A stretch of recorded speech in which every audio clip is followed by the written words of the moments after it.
Hello. I was about to say hi, and then I started saying hello. So it was hi-lo. Happy Wednesday. How are you guys? I am glad to be back live. I know that last week there was a little bit of technical difficulties. I had the video scheduled to be posted at 5 p.m. like I said that it would be.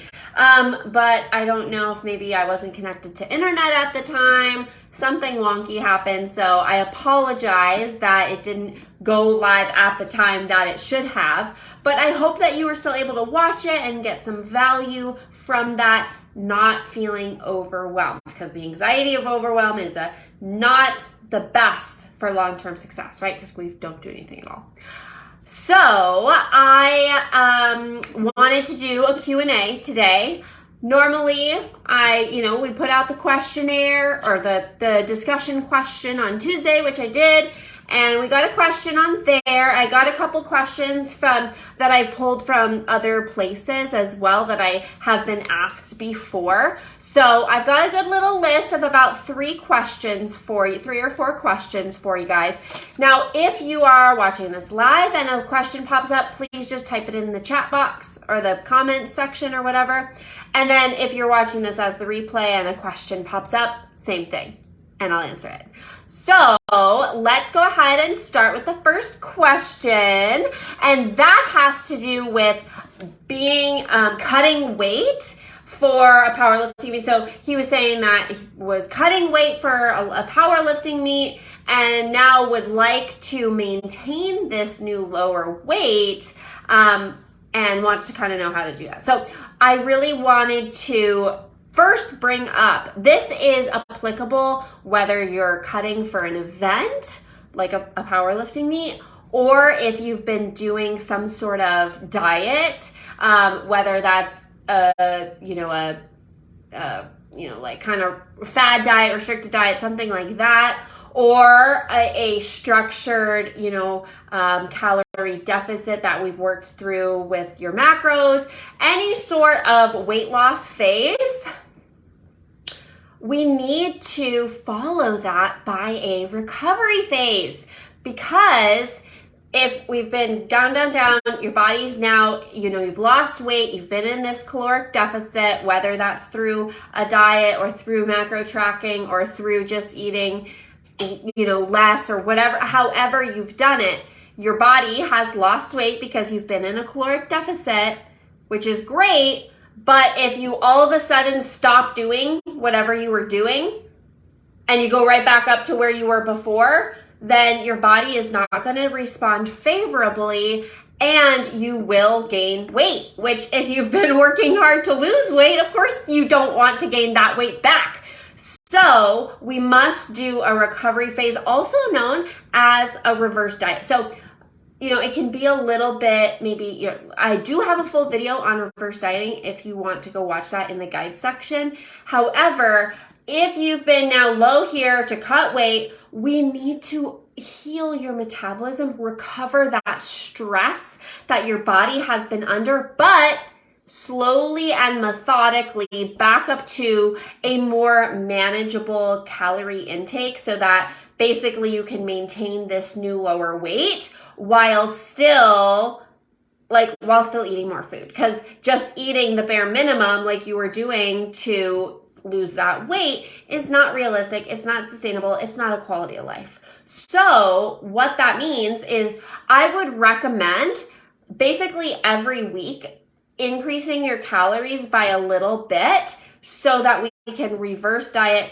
bring your metabolism back up to maintaining at maintenance calories. And so then that way you can keep that same weight. So what that might look like is increasing your calories by 100 to 200 calories each week to allow that time to have your body adjust to that. Because if we were to throw too many calories back at it all at once, your body thinks, it's adapted to this new lower calories and it's going to store that as fat if you do it too quickly. So obviously you don't want to gain the fat back. So we need to slowly and methodically bring your calories back up to maintenance. If you're tracking your food, then that's pretty easy to do. If you're not tracking your food, then just try to increase it by a portion here or there, each day.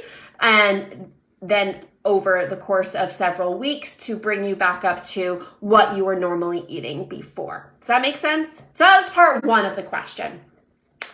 How to maintain this new lower body weight without having to eat as little as you were. So that's what we need to do for that. Second part of the question was, what are some healthy food options to have that don't require much preparation, much cooking, because you were saying that you were only having chicken breast for dinner, which I can imagine is not something that you want to continue doing. So if you are up to, doing some meal prep, that kind of thing, there are a lot of different recipes. Of course, I have that meal prep guide, also different recipes on Pinterest or Instagram, those different types of things if you are looking to maybe cook for yourself. Then that way you can kind of control the portions and that kind of thing. If you're like, heck no, I'm not going to do any cooking, then I would say maybe try to go to the store and utilize some more of the convenience options. So maybe that's rotisserie chicken, maybe that's the pre-cooked like chicken breasts already done, maybe that's utilizing you could like make a big batch of ground turkey, but that, of course, you have to cook that. But, kind of like going more towards those convenience, already prepared and cooked protein sources.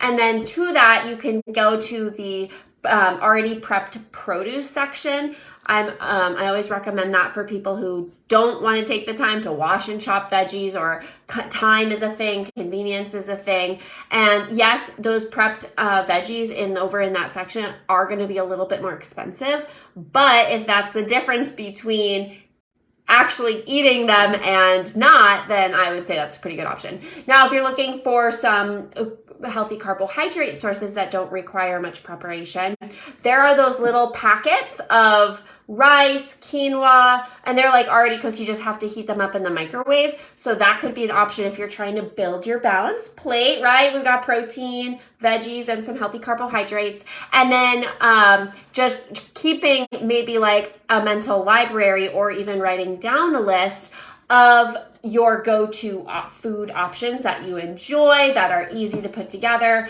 and that you can mix and match together. Now, if you guys have heard me talk about sheet pan meals before, you know that is my favorite way of very little preparation necessary, very little cleanup, very little skill required. So sheet pan, like a cookie sheet.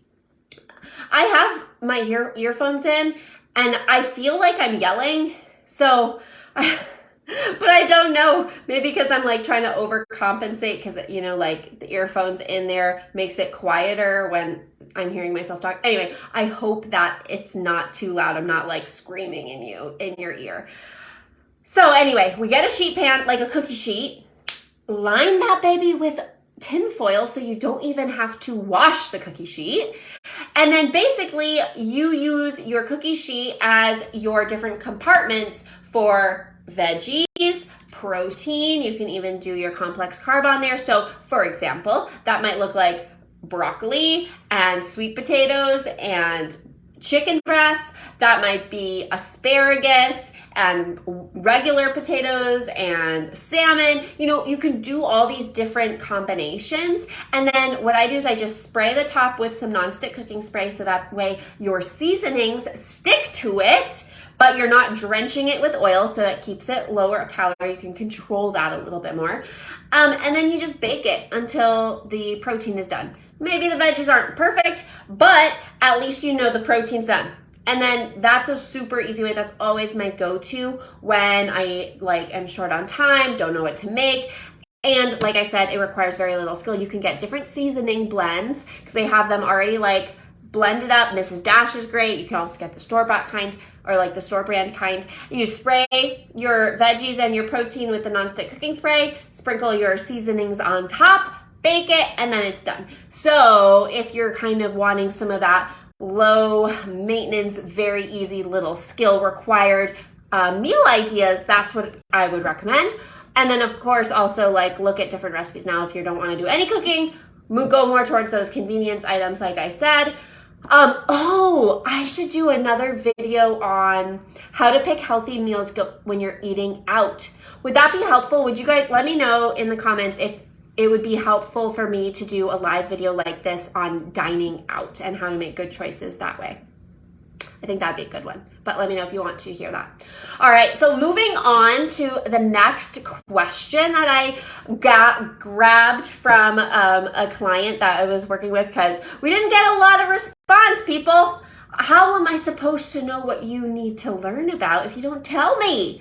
So that's your lesson for next time, that if you have a question, you need to post it on the discussion question so I can answer it today. But with that, like I said, I talk to a lot of people, I get a lot of questions, so I figured I could just pull from there. So next question is how to break through a plateau. When you are losing weight consistently, or have been losing weight for over a long period of time, a plateau is bound to happen. And when that happens, I highly recommend not to freak out, don't change everything, don't do anything crazy, and instead focus on that 1%, because that 1% might be the difference between pushing through and not. So for example, if you're tracking your food and you're tracking your macros, but maybe you're not tracking your condiments, or you're not tracking about the oil that you're using to cook with, and you think you're on your targets, but these extra little, or you're not tracking the last couple bites of food off your kid's plate that you pop in your mouth before you go do the dishes. So there are lots of little like areas of improvement. If you're tracking, you're like, I've been hitting my numbers, why am I not seeing weight loss? I would say, let's dive a little bit deeper into how accurately you are tracking. And then something else to do, instead of like eating less food, because if you are already in a caloric deficit, we don't necessarily want to decrease your calories too terribly much that you're feeling hungry and deprived and you're like sluggish and all that sort of stuff. But what we can do is increase your NEAT, your non-exercise activity thermogenesis, which is just like your steps throughout the day. So maybe that means, all right, so you're having a plateau, let's just add in like 5 extra minutes of walking. That could also be those extra, like, I don't know how many calories they'll be. Like, it depends. Maybe those extra 50 calories that you burn could be what helps get you through. More than anything though, my biggest recommendation is to just stay consistent. Don't let it frustrate you, because then if you just try to like change everything and, I'm gonna take away all of my carbs, well, that might help you bust through that plateau, but what's going to happen once you eat the carbs again, right? So we need to be thinking about long-term sustainability and to not freak out and not change everything all at once. The other thing that I was going to say about that just escaped my mind. What was I going to say about that? Dang it. Completely lost it. That's okay. Okay, so I have one more question that I have from my little list here off to the side, my pen and paper list, because I'm a pen and paper kind of girl. Yes, I can type it up on my notes, but I would rather write it in a pen and paper. So anyway, last question is, how do I tone without getting too bulky? So that is actually a really great question, and it's so prevalent, like online, all these, lots of questions about getting toned without getting bulky. So here's the thing. Toned, feeling like looking toned or lean or sculpted or whatever those like buzzwords are that you might be using to describe the look of your physique that you'd like, that requires building muscle. Looking toned requires muscle and losing fat. And bulky might mean putting on a lot of muscle and having extra fat. So what that means is even if you want a toned look, you still need to lift weights. We still need to make sure that we are building muscle so that then after you build some muscle, we can lose the fat and reveal this toned physique. Does that make sense? There's a lot of like misconceptions about that. Like, just doing cardio to look toned. That's not going to do it. You're not going to build muscle that way. You're not going to get, toned arms that way. So that's what, oh, hey, Sarah, thank you so much. So I'll get to your question just 1 second when I wrap up my thought about this, but I'm pretty much done anyway. But the idea is that you still need to build muscle in order to be toned. The difference might be you're not eating an excessive amount of calories to build a whole bunch of muscle. To get big and bulky and too muscular, gosh, that requires so much time and so much work. You're not going to accidentally get too big, like too bulky and big and muscular. Getting that muscular requires so much intentional effort that if you are dialing in your nutrition, you are lifting weights, then we're losing fat, we can achieve that toned look that you're wanting without getting bulky. Does that make sense? I just wanted to clear that up.